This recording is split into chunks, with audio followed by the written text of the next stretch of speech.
There's no job like your first job. Find out how the brightest minds in HR, talent, and recruiting got their start. This is My First Job, hosted by Mike Wood, only on the Purple Acorn Network. Hey everybody, welcome back to My First Job. My name is Mike Wood. I am your host with the most, and you can only get this on the Purple Acorn Network. And I'm thrilled today because I am meeting a friend of a friend. There's someone in the space that I've known for years named Nicole, and she works at a great company. Those are her words, with a wonderful CEO, Ben Mones. Ben, welcome to the show. Hey, Mike. Thanks a lot for having me. Yeah, Nicole is awesome. Friend of a friend. I love it.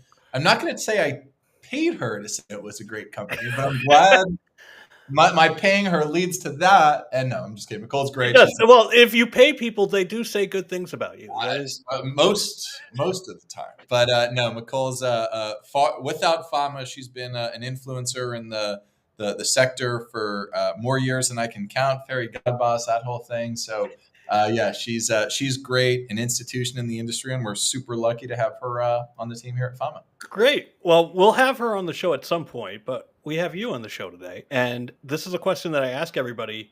I bet you can guess what it is. What was your first job?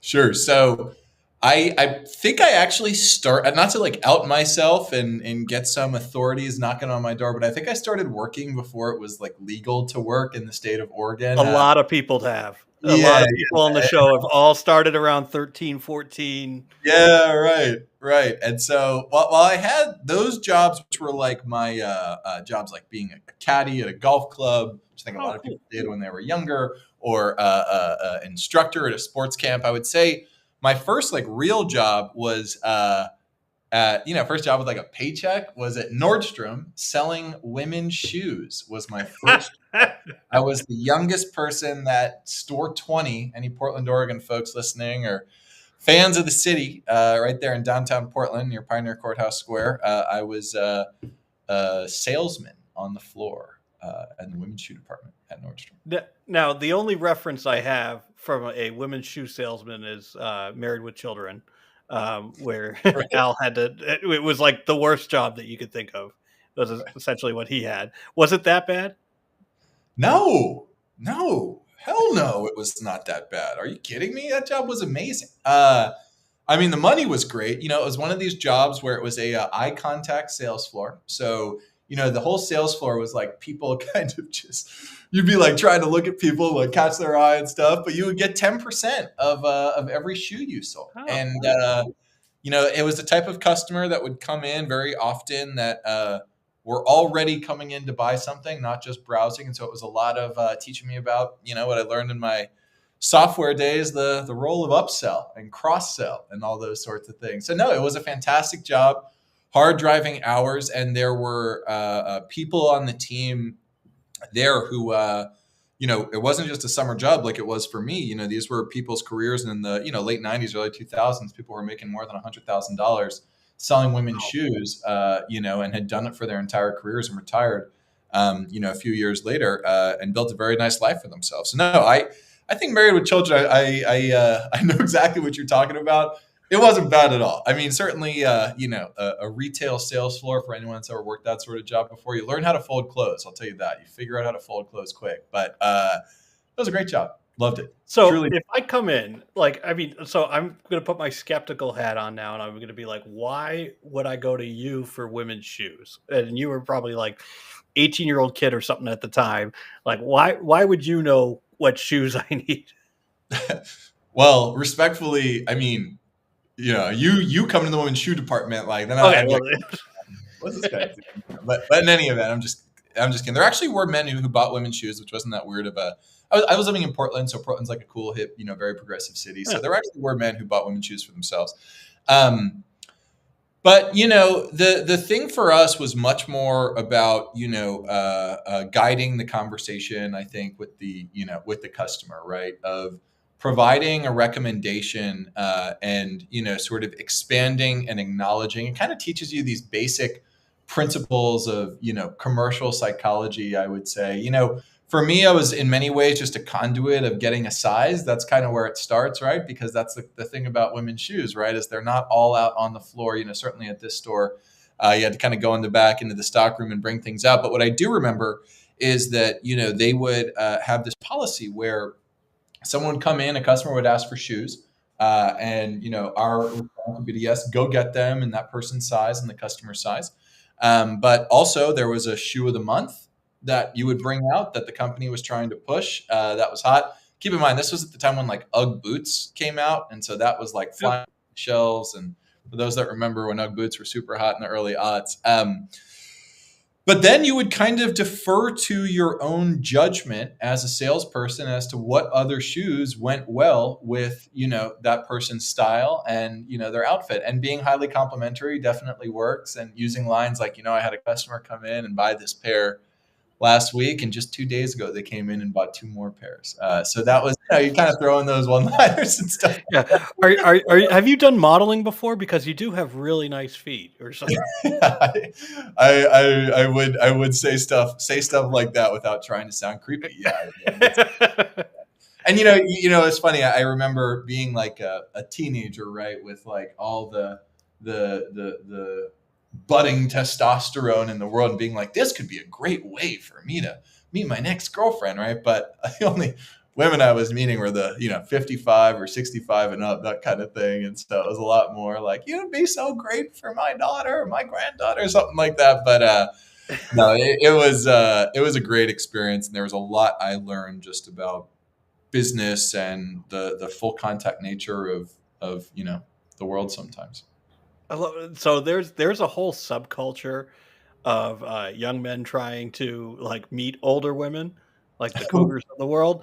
And I've only heard that you have to go to like a really nice steakhouse or something like that's prime feeding grounds for the cougars, I guess. But apparently women's shoes too, which is great. So you didn't stay at the shoe place forever. No. Where did you go next? No.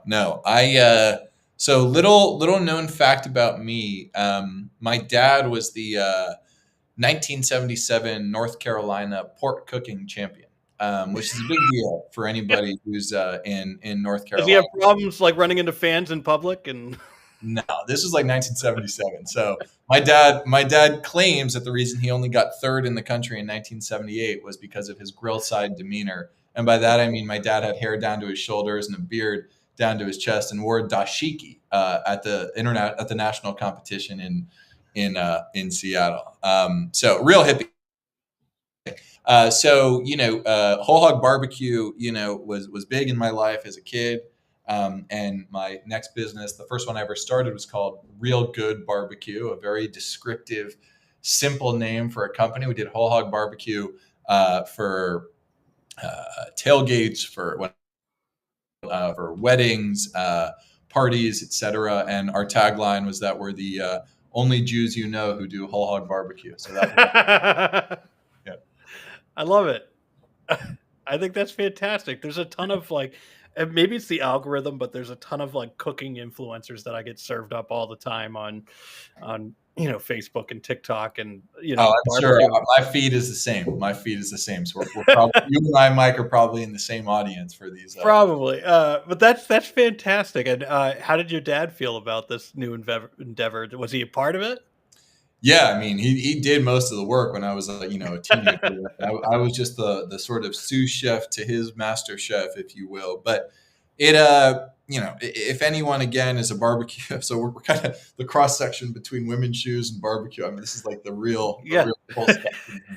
But the thing about whole hog barbecue is that it's a long endeavor. It's a 12-hour, 5 a.m. to 5 p.m. cook, and when you're doing it over open flame and you have all of this grease essentially, dripping out of the pig onto the fire, heat control, attention to detail, fire management, all of that sort of stuff. That was really where I think I learned a lot around like patience, attention to detail, measure twice, cut once, that sort of thing. But if you have one grease fire on a pig and you've got 150 people who are coming that night for a party and it's 2:00, not to use too harsh a language here, but like you're screwed, So it was kind of high stakes, and there were some pretty intense moments that my dad and I dealt with. But when I graduated from high school and I was doing it by myself, then I was more flying solo. Didn't have too many grease fires, but definitely more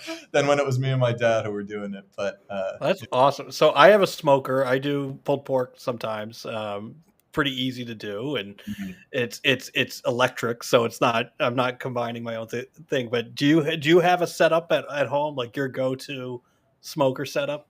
Yeah, I'm a little old school, so I just use a Weber 22-inch grill, and I do just sort of the coals on one side with some bricks, to kind of separate. I'll do like a rack of ribs or something like that. I have two young kids. I have twin boys who are 3.5 years old, so I don't have too Oh much time God. for, like hanging out, over a grill an entire Saturday. My Saturdays are more, kick and chase soccer, birthday parties, that kind Yeah. of thing, playing in the yard. But at home, I'm just more of a traditional. Well, there's a lot you could do with a Weber grill that most people, including cooking a steak directly on the coals. If you ever tried that before, you could do that. Ooh, I have not tried that, but that's interesting. That's the thing. That's So the thing. I will tell. I have a 5-year-old and a 9-year-old. They weren't Okay. always that age. They were in the threes at one point, and I will tell you, it does get better. You do get some of your weekends back once they hit like 5 or Yeah. so. So like I'm finding like I'm able to golf more than I used to be. I'm able to actually do like slow cooking or Yeah. anything. It's not just like running by the seat of your pants the entire time. Yeah. No, I see So the photo. I see the photo behind you there. So yeah, these aren't my kids. This came with the frame. Yeah. Right. That's just another And me in it. Yeah. another family with a photo of you and some other people in it. Yeah, no, I've heard that story before. No, Well, I appreciate that. Yeah, having kids a little bit later in life, I have a lot of friends who have told me just to kind of like take it slow and enjoy every moment, that type of thing. And so that's really where I've tried to just take a lot of photos and soak in as but much they as I tell have. you that, and it's like not the good times when they tell you that. You're like, no, I don't want to take every moment. When This everybody tells you that though, again and again and again and again, you're like, all right, I guess I gotta listen. And now my phone, is filled with photos of my kids, so it's all good. Yeah, it's I would say it gets easier around 5, and then all of a sudden you start trying to grab hold of them because they're growing up too quickly.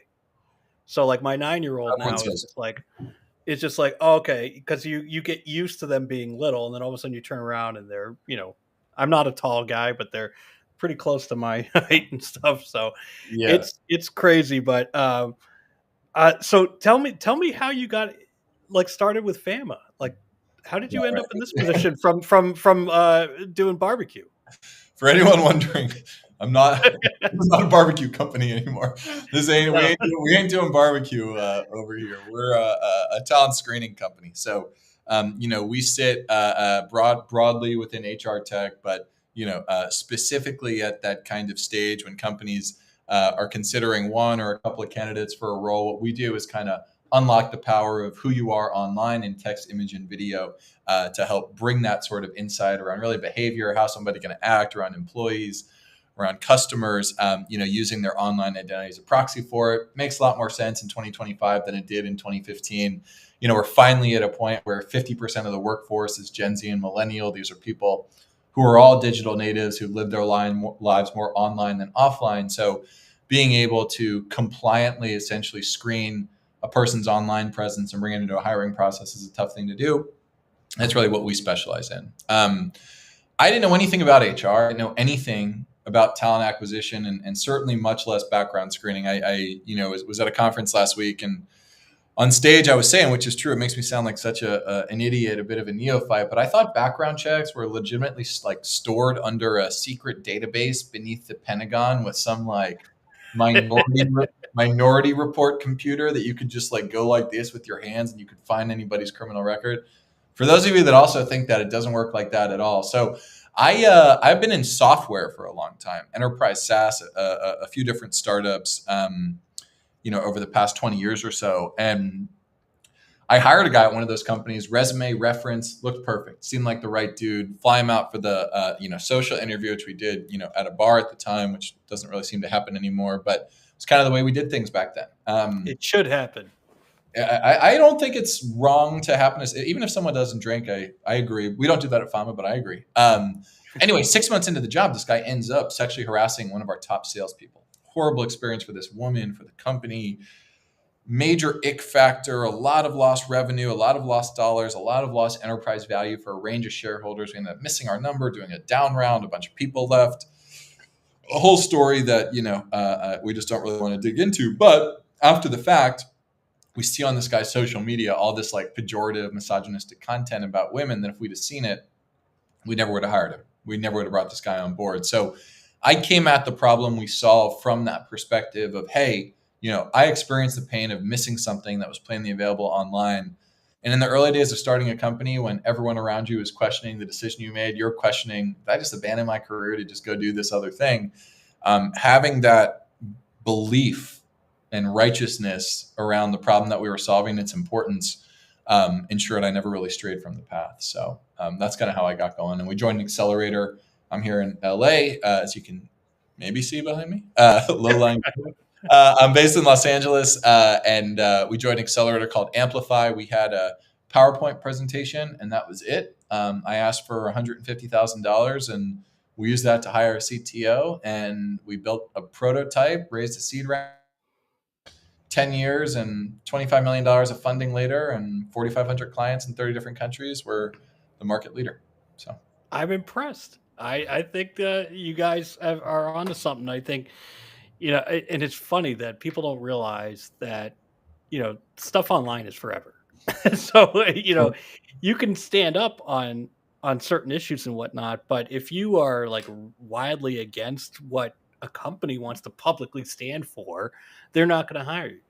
Like, I laughed at Facebook basically told me how many of my family members and friends were like right-wing weirdos. And so and if I had known these things, like, there are certain things I won't ask them to do in the future, because I get to see how they think. So I love that you guys have that. Do you provide anything to the candidates themselves that say, this is why you got flagged for something? Yeah, a big piece of this is doing everything above board, because there's a lot of questions, even like what you just said. Like, we don't look at political behavior, who you voted for, what you like, what you don't like, if you're in a wheelchair, if you're Catholic, if you're Jewish, none of that matters, right? It's much more that first point you said, which is, if I said something racist in a job interview, employers would probably know what to do with it. If I whipped out a bong on on a Zoom call in my car and was hitting a bong on a Zoom call, I bet the employer would probably be like, I don't think I'm going to hire this dude. This guy doesn't seem like he's exercising the right judgment, that he understands the scenario, the dimension that he's in. Right now, maybe some companies in certain parts of the country would be like, oh, that guy seems pretty chill, but most companies wouldn't. Right. And my point is, what we've seen in terms of an evolution is that, companies are using information based on the source of data, right? And for the first time, half of the workforce has this online presence. But before we got there, before this became more normalized, we had to make sure that this was a product that engaged with the candidate as much as engaged with the company, right? And so we made it so it was publicly available information only. The candidate has to sign informed consent before running this for any sort of employment purpose. The candidate has a right to receive a copy of their report and the right to dispute any findings in the report if a company decides to make a decision based on that information. So for background screening pros, they'll know that as kind of pre-adverse, adverse action workflow, disclosure and authorization forms that are signed. We're a consumer reporting agency, just like any background screening firm. But, the TLDR really is that, like, just because it's happening online doesn't make it any different than if it was said offline, which is why I started with that example, right? And I think because we have more millennials in decision maker seats, I think because we have more millennials and Gen Z in the workforce, Gen Alpha coming, I didn't know this, maybe you did, Mike, but like 74% of the workforce in 2030 is going to be Gen Z and millennial. That is bonkers to me, right? And like, this is one of these things that employers are always there when you get down to the basics, seeking this question of like, how's this person going to act when they join, when the camera's not on, when they know the interview process? Like that's one of the central questions outside of qualifications, skills. Does this person have the right basic background and ability to do this job? It's that other side of the equation, right? And so it's really ushering in more of a futuristic and tuned to the current workplace demographic type of screening technology is the way I would sort of frame it. And it's needed because you've been burned before. Like and you're not the only one who's been burned by someone that it looks great on paper and then all of a sudden is a huge red flag risk wise. That I just hope that if you did a background check on me, you wouldn't find stuff that I wrote when Facebook first came out. I was like, I wrote the stupid, I put like song lyrics up and like sad photos. And like, so I was a little goth, but, but I just like this. No, I wasn't that goth, but it was just like, I thought I was funny on a lot of stuff back then. Yeah. And thank God I can't find it anymore, or it's gone, or I deleted it. So just so you know, Mike, like goth is cool again. So goth is okay, good. Goth is in now. So you're in great company, but, and this is, so I hear. What I was going to say is like there's a look back period on this too, fixed at 7 years, right? For that very reason. Companies can also set their look back period to 2 years or 3 years, right? But it's really, again, your own risk approximation as a company, what's important to you, and then tuning the technology to that risk requirement that you have. So if you're in like a regulated industry, let's say you're going to go get a job at a financial services firm or a healthcare leadership role or something like that, you're probably going to go back the full 7 years, run the full audit, check everything out. But if you're applying to a job at like a tech company, right, maybe they'll just do a 2-year look back and only look at things like intolerance or anything like that. And, maybe be okay with the bong example that I shared earlier. Something like that. Well, I'm so naive that I'm like, I'd see the person with the bong and I'd be like, wow, they have a medical condition that they really need their medicine. And, and then I'd probably go home. And, yeah, I'd go home and I'd be like, wait a second. They were driving with a bong. That's probably not the person I want to hire. But so tell me about, what do you see? Where do you see the hiring market kind of moving now that, AI is kind of inserted itself into everything? Like, just, you can be basic. I mean, we all don't know what's going to happen in the next 5 years, but what do you see happening in the next couple of years in terms of hiring? I think that last point you made is really one of the most important ones, which is like the world's foremost experts have no effing idea what is going to happen like next year. Seriously, like look at what the people at DeepMind said this time last year about where we'd be right now. And they're like totally wrong. What I do think is true is that no one can predict what's going to happen. Another fact, I think, is that the pace of change at which these LLM models, whether it's deep research or the agentic ability for different applications to communicate with one another, the period of episodic change we are living through right now, and we are like the lobster or the frog in boiling water, whatever that analogy is, right? The temperature is heating up right now, but we can't really tell what's happening because we're so close to our worlds, right? But I think in the world of hiring, to answer your question in terms of what's going to change, I think there will emerge a segment of the working population around the world that demonstrates an adeptness to using AI tools in the same way that going back in the day to like an expert woodworking craftsman, the craftsman that's available to use a table saw instead of a hand saw, a lathe instead of sandpaper, right? The person that invests in the tools and the technology, they will be able to deliver, just sticking with the analogy, right? A table or a chair that's of the same quality in a shorter period of time for less cost. And I think, that's really the first phase we are going to see here, which are massive productivity gains in the next 2 to 3 years that certain employee types are going to be able to bring to bear for their employers and future employers that they're joining. And you're starting to see the stories come out. I have a peer company of ours out of Austin, Texas, that was probably, doing, I think something like $25 million a year in revenue and maybe $20 million of OpEx. They're able to shave $12 million of OpEx by switching over to some AI tools, more of an agentic approach in-house to what they were doing. but they were highly technical, right? And I think that sort of ability to drive change within your business is coming. So I think the future job seeker would be well served of not fighting the current and not downplaying it, but embracing it, understanding it, and making it a conscious practice and effort to invest in your own skill set as it relates to AI. I don't necessarily buy that all these jobs are going to be replaced. I mean, record it, and of course I could be totally wrong in the future, but I do think there will emerge a class of people in the next 2 years that get this stuff early and win RFP. It's not just like job hunting, but you're going to be winning RFPs. You're going to be getting the project proposal. You're going to get the grant writing that, you're going to win the grant that you wanted if you're a nonprofit. Like, I think a lot of these forward thinking, non-technologists who begin embracing technology are going to have an edge up on their peers, which will have a compounding effect on long-term earning power and overall like income accretion over a lifetime. Like, starting now, I think you cannot wait. And I used to, as a tech guy, I used to think it was like, yeah, this is just another cycle. But this is legit. This is real, and it's happening right now.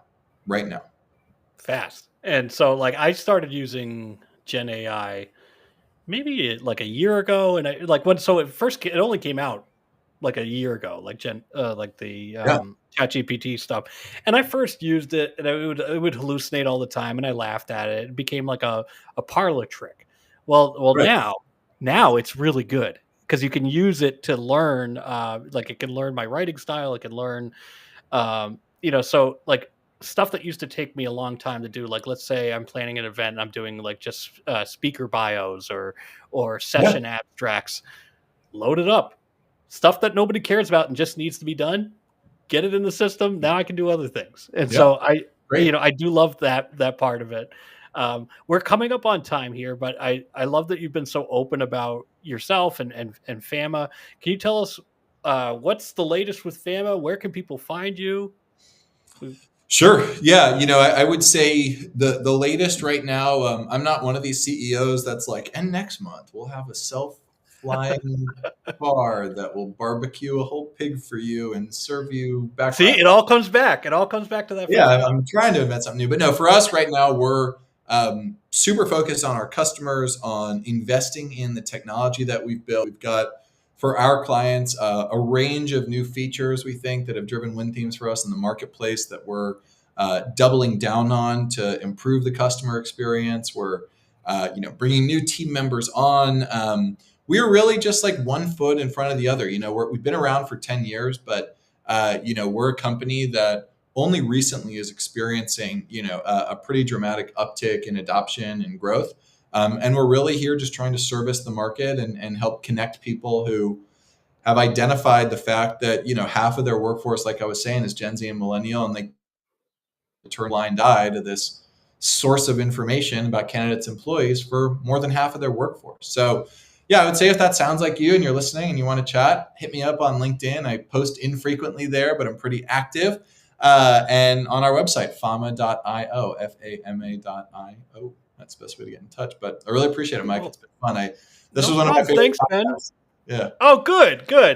Well, I try to keep it light and fun. I actually started at a golf course myself. I was picking up golf balls, not necessarily caddying. You were the guy in like the I was the guy. that Yep. everyone Then I worked my way up into washing carts, and uh-huh. then into the pro shop. But I'm a Uh-huh. big golf guy, so like I love anybody that has been in the business. And Oh being yeah, a caddy is yeah. not easy. Well, next time we'll have to do this on the course then, because Yeah. despite having two young kids, it's the one thing I do if I get a free afternoon. So, yeah, maybe next time we'll play golf. All right. Well, thanks for joining us, Ben. Find him on fama.io and on LinkedIn, and I'll link to a bunch of stuff that he's doing in the future. So thanks.